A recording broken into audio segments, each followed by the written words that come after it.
राष्ट्रगान रविंद्रनाथ टैगोर ने लिखा था। संविधान सभा में राष्ट्रगान को 24 जनवरी 1950 को राष्ट्रगान के रूप में स्वीकार किया था। आपको बता दें कि राष्ट्रगान को पहली बार 1911 में कोलकाता में कांग्रेस के एक कार्यक्रम में गाया गया था। राष्ट्रगान देश के इतिहास, सभ्यता, संस्कृति और उसके लोगों के बारे में बताता है। कोई धन है क्या तेरी धूल से बढ़ के, तेरी धूप से रोशन, तेरी हवा पे जिंदा, तू बाग है मेरा, मैं तेरा परिंदा।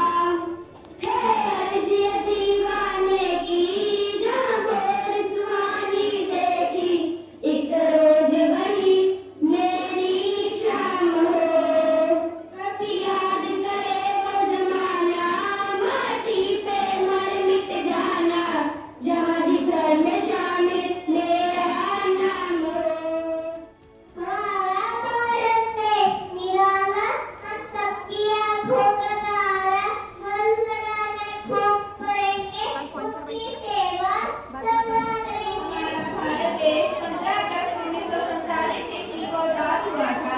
हमारा भारतीय संविधान 26 नवंबर 1949 को बनकर तैयार हो गया था, परंतु हमारा भारतीय संविधान 26 जनवरी 1950 को लागू किया गया था। तब से हम प्रत्येक भारतीय 26 जनवरी को गणतंत्र दिवस के रूप में मनाते हैं। हमारा भारतीय संविधान विश्व का सबसे बड़ा लिखित संविधान है। डॉक्टर भीमराव अम्बेडकर जी को हमारे भारत देश संविधान का जनक माना जाता है। हमारे देश को स्वतंत्र और गणतंत्र बनाने में हमारे देश के अनेक स्वतंत्रता सेनानियों का बहुत बड़ा योगदान है।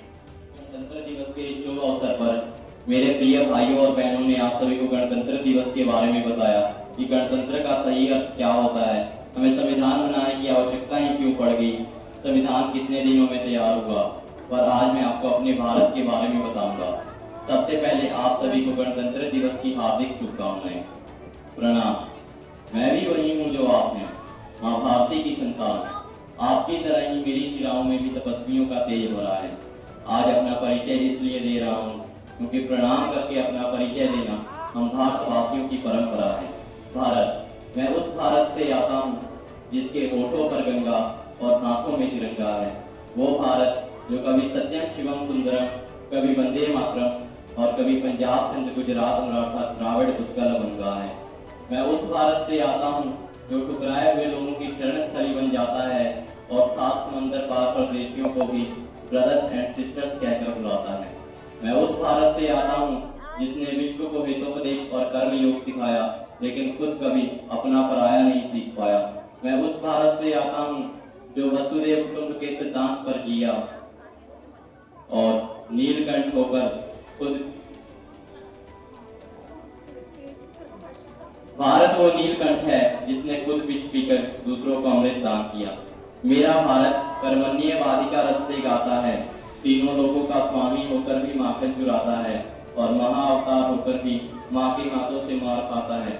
मैं गौतम के भारत से आता हूँ जहाँ एक राजपुत्र जनहित के लिए सन्यासी हो जाता है। मैं राम के भारत से आता हूँ जहाँ पिता के एक आदेश पर बेटा सिंहासन त्याग कर वनवासी हो जाता है। मैं उस भारत से आता हूँ जो स्त्री को उसके स्वाभिमान से पहचानता है। मैं उस भारत से आता हूँ जहाँ एक कुंवारी माँ को महाशक्ति कुंती के नाम से जानता है और 5 पतियों वाली द्रौपदी को देवी मानता है। मेरा भारत आकाश का बलवान है, फिर भी धरती के समान धैर्यवान है। मेरा भारत प्रेम का पुण्य लोक अहिंसा का जन्म स्थान है, लेकिन नारी का अनादर हो जाए तो हमारा बच्चा बच्चा हनुमान है। पढ़ो हमारा इतिहास जो हमारे माथे पर छपा है।